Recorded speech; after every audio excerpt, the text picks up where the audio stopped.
ان الذين آمنوا والذين هادوا والصابئون والنصارى من آمن بالله واليوم الآخر وعمل صالحا فلا خوف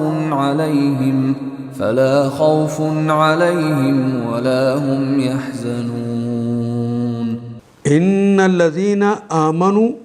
بے شک وہ سب لوگ جو ایمان لے آئے، والذین ہادو،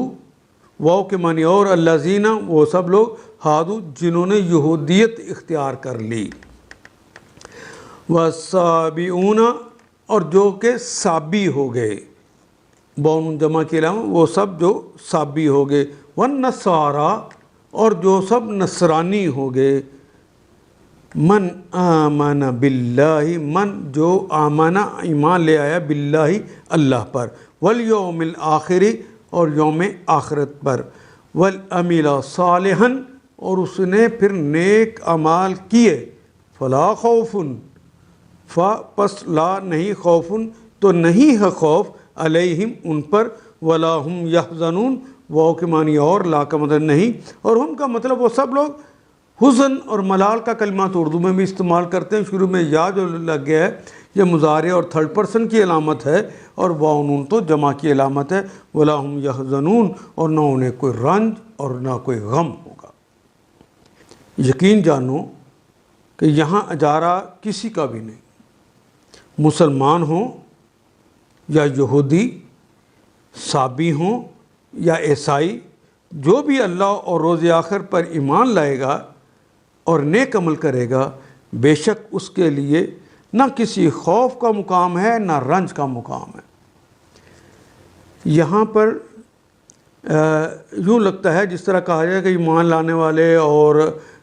یہودی ہوں، صابی ہوں، نصرانی ہوں، یہ سارے نیک عمل کریں گے تو ان کو کوئی خوف نہیں ہوگا، کوئی غم نہیں ہوگا۔ نہیں، ایسی بات نہیں۔ یہاں پر ایمان کی چیزیں نہیں بتائی جا رہی، کس کس پر ایمان لانا لازم ہے، یہ نہیں بتایا جا رہا۔ یہ تو اس بات کا جواب دیا جا رہا ہے کہ جو یہودی کہتے تھے کہ ہم جنت میں جائیں گے، ہمارے علاوہ کوئی نہیں جائے گا، باقی سب جہنمی ہیں۔ نصرانی کہتے تھے ہم جائیں گے، ہمارے علاوہ کوئی نہیں ہوگا۔ ان کو کہا جائے کہ تمہارا یہودی کہلانا، صابی کہلانا، نصرانی کہلانا، اس بنیاد پر اس جنت میں جانے کی کوئی ٹکٹ نہیں ہے۔ ہاں، من آمنا جو ایمان لایا، باللہ اللہ پر، والیوم الآخر، جب اللہ پر اور یوم آخر پر ایمان کی بات ہوتی ہے تو یہ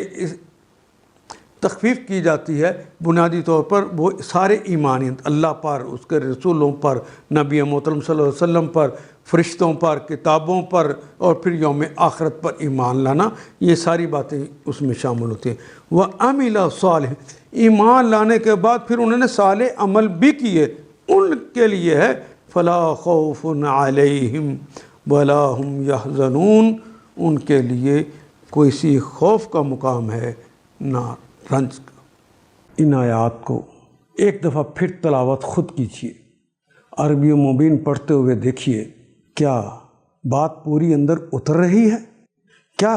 یہ اردو کے سانچے میں ڈھلتی گئی ہیں عبارتیں؟ اگر بات سمجھ آنی شروع ہو گئی تو الحمدللہ یہی ہمارا ہدف ہے، اور یہ ہدف پورا ہو گیا۔ اللہ میرا اور آپ کا حامی و ناصر۔ الف لام